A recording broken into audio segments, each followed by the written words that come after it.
Breaking news చూస్తున్నాం. హైదరాబాద్ లోక్సభ నియోజకవర్గం BJP అభ్యర్థి కొంపెల్ల మాధవీలతపై కేసు నమోదైంది. ఎన్నికల నియమావళిని ఉల్లంఘించారంటూ మలక్పేట పోలీస్ స్టేషన్ పరిధిలో ఈ కేసు నమోదైంది. మాధవీలత పోలింగ్ బూత్ లోకి వచ్చి బుర్ఖా వేసుకున్న మహిళల ఐడి ప్రూఫ్ చెక్ చేశారు. హిజాబ్ తొలగించాలని చెప్పి వారి ఐడీలను ఆమె చెక్ చేశారు. దీంతో ఆమె అనుచితంగా ప్రవర్తించారంటూ పోలీసులు కేసు నమోదు చేశారు. మాధవీలత పోలింగ్ బూత్ లోకి వెళ్లి అక్కడ ఓటు వేయడానికి సిద్ధంగా ఉన్న మహిళల ఐడి కార్డులను అడిగి తెలుసుకున్నారు. కొంతమందిని హిజాబ్ తొలగించమని కోరారు. హైదరాబాద్ లోక్సభ నియోజకవర్గం పరిధిలోని హిందువుల ఓట్లు తొలగించారని కూడా ఆమె ఆరోపించారు. ఐడి కార్డులు సరిగ్గా చూసిన తర్వాతే ఓటింగ్ కి అనుమతించాలని కోరారు.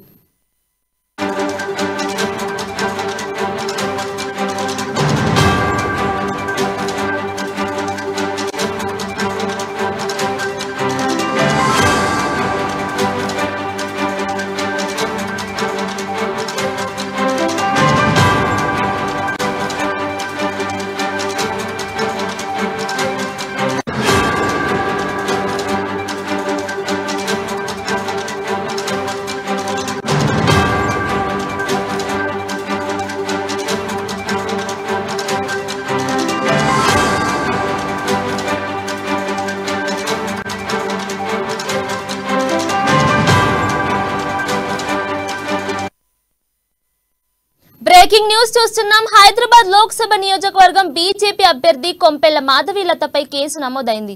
ఎన్నికల నియమావళిని ఉల్లంఘించారంటూ మలక్పేట పోలీస్ స్టేషన్ పరిధిలో ఈ కేసు నమోదైంది. మాధవీలత పోలింగ్ బూత్ లోకి వచ్చి బుర్ఖా వేసుకున్న మహిళల ఐడి ప్రూఫ్ చెక్ చేశారు. హిజాబ్ తొలగించాలని చెప్పి వారి ఐడీలను ఆమె చెక్ చేశారు. దీంతో ఆమె అనుచితంగా ప్రవర్తించారంటూ పోలీసులు కేసు నమోదు చేశారు. మాధవీలత పోలింగ్ బూత్ లోకి వెళ్లి అక్కడ ఓటు వేయడానికి సిద్ధంగా ఉన్న మహిళల ఐడి కార్డులను అడిగి తీసుకున్నారు. కొంతమందిని హిజాబ్ తొలగించమని కోరారు. హైదరాబాద్ లోక్సభ నియోజకవర్గం పరిధిలోని హిందువుల ఓట్లు తొలగించారని కూడా ఆమె ఆరోపించారు. ఐడి కార్డులు సరిగ్గా చూసిన తర్వాతే ఓటింగ్ కు అనుమతించాలని కోరారు. ఇక దీనిపై మరిన్ని అప్డేట్స్ మా బ్యూరో చీఫ్ కృష్ణమూర్తి అందిస్తారు. కృష్ణమూర్తి, చెప్పండి. Thank you Keerthana. BJP Hyderabad parliament అభ్యర్థి మాధవీలతపై మలక్పేట పోలీస్ స్టేషన్ లో కేసు నమోదైంది.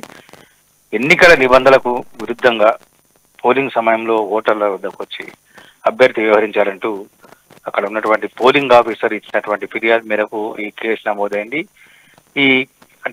ఈ ఓటర్లు ఐడి కార్డుతో వచ్చినప్పటికీ మాధవీలత పోలింగ్ కేంద్రంలోకి వెళ్లి అభ్యర్థిగా అక్కడ ఉన్నటువంటి మహిళల హిజాబ్ తొలగించాలని కోరడంతో పాటు వాళ్ళ ఐడి కార్డు చెక్ చేయడము, వాళ్ళ ఆధార్ కార్డులను ఇవ్వాలని కోరడము, అలా లేని వాళ్ళతోటి మీరు ఓటు హక్కుకు అనర్హులని చెప్పడం, ఇవన్నీ కొంత గందరగోళం సృష్టించింది. దీంతో పోలింగ్ ఆఫీసరు కొంత అభ్యంతరం వ్యక్తం చేశారు. తర్వాత మాధవీలతను అక్కడి నుంచి పంపించిన తర్వాత మాధవీలత ప్రవర్తన మీద స్థానిక మహిళలు కూడా కొంత ఆగ్రహం వ్యక్తం చేశారు. అంటే పోలింగ్ కోసం అక్కడ లైన్ లో ఉన్న వాళ్ళ మహిళలు కూడా కొంత ఆగ్రహం వ్యక్తం చేశారు. దీంతో పోలింగ్ ఆఫీసర్ పోలీసు ఫిర్యాదు చేయడంతో కేసు నమోదైంది.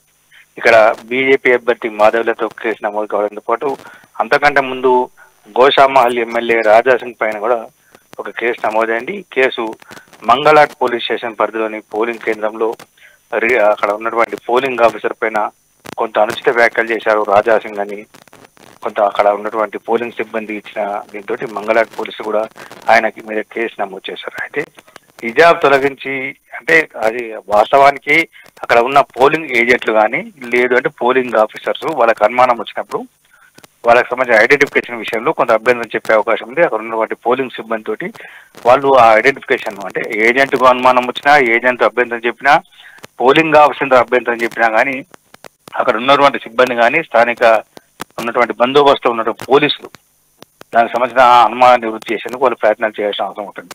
కానీ అభ్యర్థి ఏకంగా పోలింగ్ కేంద్రంలోకి వచ్చి క్యూలో ఉన్నటువంటి మహిళలను హిజాబ్ తొలగించాలి అనడము, వాళ్ళను ముఖాలను పరిశీలించిన తర్వాత లోపలికి పంపాలని కోవడం ఇవన్నీ కొంత గందరగోళం సృష్టించడంతో ఈ కేసు నమోదైంది. ఇదంటే ఇటు రెండు, ఒకటి బీజేపీ అభ్యర్థి మీద, రెండు బీజేపీ ఎమ్మెల్యే మీద కేసులు నమోదు కావడంతో హైదరాబాద్ వ్యాప్తంగా కొంత చర్చ మొదలైంది బీజేపీ వ్యవహారం మీద. అంటే బీజేపీ అభ్యర్థి ఈ రకంగా చేయడం అంటే పాత బస్తీలో గత కొంతకాలంగా బీజేపీ అభ్యర్థి మాధవిలత కోరుతా ఉన్నారు. పాత బస్తీలో దొంగ ఓట్లు ఎక్కువగా వేస్తూ ఉంటారు. మైనార్టీలు అంటే 14 సంవత్సరాల బాలబాలికలు బుర్కా వేసుకుని వస్తారని చెప్పేసి గతంలో అనేక సందర్భంలో బీజేపీ నాయకులు, బీజేపీ కార్యకర్తలు ఆరోపించారు. మాధవిలత కూడా దీని విషయంలో ఎప్పటికప్పుడు ఎన్నికల కమిషన్ ఫిర్యాదు చేస్తా ఉన్నారు. అంటే బురకా వేసుకొని వచ్చిన వాళ్ళు కొంత దొంగ ఓట్లు వేసే అవకాశం ఉంది. అనధికారికంగా అంటే వాళ్ళకి ఓటు హక్కు లేకున్నా, లేకపోతే ఓటర్లు ఆ ప్రాంతంలో లేకున్నా వాళ్ళు ఇక్కడ ఓటు హక్కు వినియోగించుకునేందుకు వీలు కలుగుతుంది. కాబట్టి దీని విషయంలో కఠిన చర్యలు తీసుకొని కఠినంగా వ్యవహరించాలని మాధవిలత కోరుతా ఉన్నారు. ఇదే అంశం మీద ఆమె కొంత అంటే దొంగ ఓట్లు పడుతున్నాయని ఆమెకున్న సమాచారంతో మలక్పేట ప్రాంతంలోని పోలింగ్ కేంద్రంలో ఈ తరహా హిజాబ్ తొలగించాలని మహిళను డిమాండ్ చేసినట్టుగా మనకు తెలుస్తా ఉన్నది. Keerthana. Okay right, thank you Krishnamurthy.